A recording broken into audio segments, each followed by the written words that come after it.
नमस्कार, मैं आचार्य अनुपम जोली।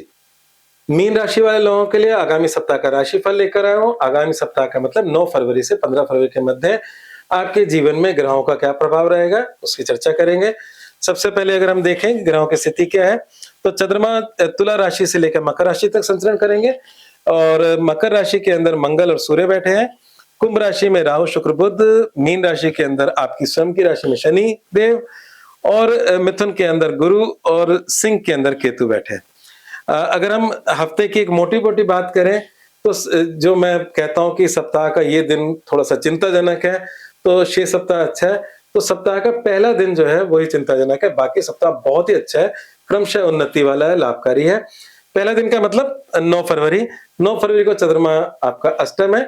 अष्टम चंद्रमा हानि नुकसान का होता है, तो प्रथम दिन किसी भी परेशान होने से बचें कि नया जोखिम ना लें। मतलब जब ये 8वां चंद्रमा होता है तो उस समय लिए जोखिम नुकसानदायक होते हैं। कभी हम इन्वेस्ट कर देते हैं, कुछ कर देते हैं, तो एक दिन रुकना आपके लिए लाभकारी रहेगा। अब बात करते हैं कमाई और खर्चे दोनों ही बने रहेंगे इस हफ्ते। मतलब इस हफ्ते अच्छा कमाओगे भी और अच्छा खर्चोगे भी। ग्रहों में जो अभी परिवर्तन आया है इस हफ्ते, उसमें शुक्र और बुध आपके खर्चे के खाने में चले गए और उच्च का मंगल आपके इनकम में है, तो ये दोनों चीजें मतलब मिश्रित फल रहेगा। अच्छा कमाओगे, अच्छा खर्चोगे। जब पर एक-एक पॉइंट को अब ले लेते हैं। स्वास्थ्य की बात करते हैं, तो स्वास्थ्य के लिहाज से जो समय है वो आपकी जो राशि है, राशि से शनि की सरस्वती का सेकंड फेज चल रहा है। सेकंड फेज जब हम बोलते हैं तो यहाँ 3 फेज होते हैं, प्रथम, द्वितीय और तृतीय। ढाई, ढाई, ढाई 3 मतलब साल होते हैं। इन तीनों को जोड़ देते हैं तो 7.5 साल हो जाते हैं, इसलिए सरस्वती कहते हैं। तो द्वितीय फेज चल रहा है, तो द्वितीय फेज में जब शनि का फेज चलता है, मीन राशि पे खासकर बृहस्पति की राशि से, तो चिंताएं, टेंशन्स, कभी-कभी इंसान आलसी भी हो जाता है, लेथार्जिक भी हो जाता है, तो थोड़ा-सा जिद्दी भी हो जाता है। तो आपको बदलाव लाने के लिए क्या करना है, अपने जिद्दी स्वभाव पे थोड़ा-सा काम करें, अपने आलस के स्वभाव पे काम करें। इन चीज़ों पे अगर आप काम करोगे तो सब चीज़ें ठीक हो जाएँगी और शनि मंदिर में तेल चढ़ाएँ, उससे भी आपको लाभ मिलेगा, शनि की उपासना से भी आपको लाभ मिलेगा। जब शनिदेव आपकी राशि से गुजरते हैं, तो आपके व्यवहार में कुछ ऐसी कठोरता आती है जिससे आपके आस-पास के संबंध भी बिगड़ने लगते हैं। और वैसे हमारा मानना है कि जैसे सोना तप के कुंदन बनता है, तो ऐसे समय पे हमारे अपने और परायों की हमें मतलब एक तरह से परख हो जाती है। ठीक है, जब समय खराब होता है तभी पता चलता है कि हमारे अपने कौन है। तो शुरू करते हैं। स्वास्थ्य को लेकर मैंने शनि की सरस्वती स्वास्थ्य की वजह से बोली कि थोड़ा बहुत शनि के प्रभाव से आप थोड़े बहुत विचलित रह सकते हो स्वास्थ्य को लेकर, या कभी-कभार आपको हॉस्पिटल के चक्कर काटने पड़ सकते हैं। बाकी बृहस्पति भी वक्री चल रहे हैं, जब तक वक्री है बृहस्पति, तब भी छोटी-मोटी अड़चनें, बड़ी नहीं कहूँगा पर छोटी-मोटी अड़चनें स्वास्थ्य संबंधी आ सकती है। तो स्वास्थ्य के लिहाज से थोड़ा-सा समय चिंताजनक है, मेजर नहीं पर थोड़ी बहुत चिंताजनक है। तो स्वास्थ्य के लिए आपको गुड़ और चना बृहस्पतिवार को गाय को डालें, उससे भी आपकी चीजें ठीक होंगी और शनि के उपाय करें। बात करते हैं करियर, व्यवसाय और नौकरी की। तो करियर, व्यवसाय, नौकरी के अंदर एक अच्छी बात है कि यही बृहस्पति जून तक आपके करियर को बहुत ही ज्यादा आशीर्वाद दे रहा है। बृहस्पति एक राशि में 1 साल रहता है, अब उसके मात्र 6 महीने बचे हैं। 6 महीने भी नहीं, अब तो 4 महीने बचे हैं। इन 4 महीनों में जिन लोगों की नौकरी नहीं है उनको नौकरी मिल सकती है। जो लोग नौकरी में प्रमोशन चाहते हैं उनको प्रमोशन मिल सकता है और जो लोग नौकरी परिवर्तन करना चाहते हैं वो नौकरी परिवर्तन कर सकते हैं। तो ये जो अभी आने वाले 4 महीने हैं, इसमें आपके जॉब के अंदर एक आशीर्वाद है। इस आशीर्वाद का फायदा उठा लो, अपने पसंद की जगह पे आप पहुंच सकते हो। ठीक है। अगर हम व्यवसाय की बात करें, तो व्यवसाय के लिहाज से अगर ये जो समय चल रहा है वो थोड़ा बहुत स्ट्रगलिंग है। इस समय खर्चे ज्यादा दिख रहे हैं और व्यवसाय के अंदर एक बात है, जिन लोगों का विदेश से संबंधित व्यवसाय है वो तो ठीक है, विदेश संबंधी व्यवसाय के लिए समय अनुकूल है।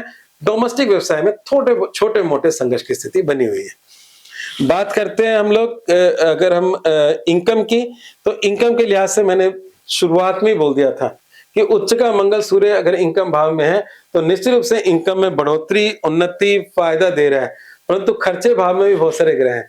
तो इस हफ्ते कमाने के भी साधन बढ़ेंगे तो खर्चने के भी साधन बढ़ेंगे। तो आया राम गया राम, इसलिए आपको बजट बना के चलना होगा क्योंकि खर्चे इतने ज्यादा हैं। खर्चों में शुरू में मैंने कुछ राशियों में बोला है आपका इन्वेस्टमेंट और खर्चा दोनों में ज्योतिष मतलब कुंडली खुश रहती है। मतलब आपने सोना खरीदा और आप टाइट हो गए, पर वो आपका इन्वेस्टमेंट हो गया। तो इस प्रकार की चीज़ों में अपने इन्वॉल्व करो अपने, तो आपका एक राशि आपकी अच्छी हो सकती है। अन्यथा व्यर्थ के खर्चों की तो भरमार इस हफ्ते बनी हुई है। ठीक है? तो आगे बढ़ते हैं। प्रेम संबंध और विवाह की बात करें, तो प्रेम संबंधों से संबंधित समय पहला दिन उग चुका है, बाकी दिन सामान्य है। और वैवाहिक जीवन की हम बात करें, तो उसमें थोड़ी बहुत परेशानियाँ हैं।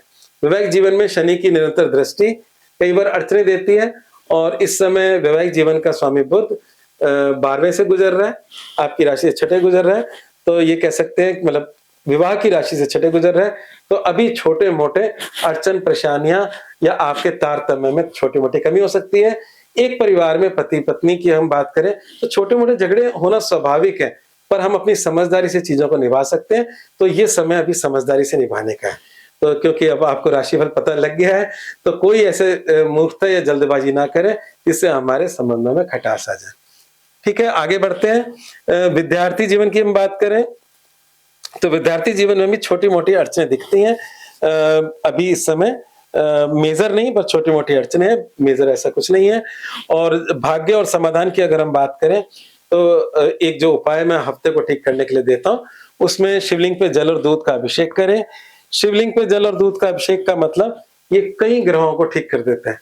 पहला तो चंद्रमा, जिसको शिव से जोड़ते हो, शिव जी की मस्तिष्क पे चंद्रमा विराजित है, तो चंद्र ग्रह के लिए को अनुकूलता देते हैं।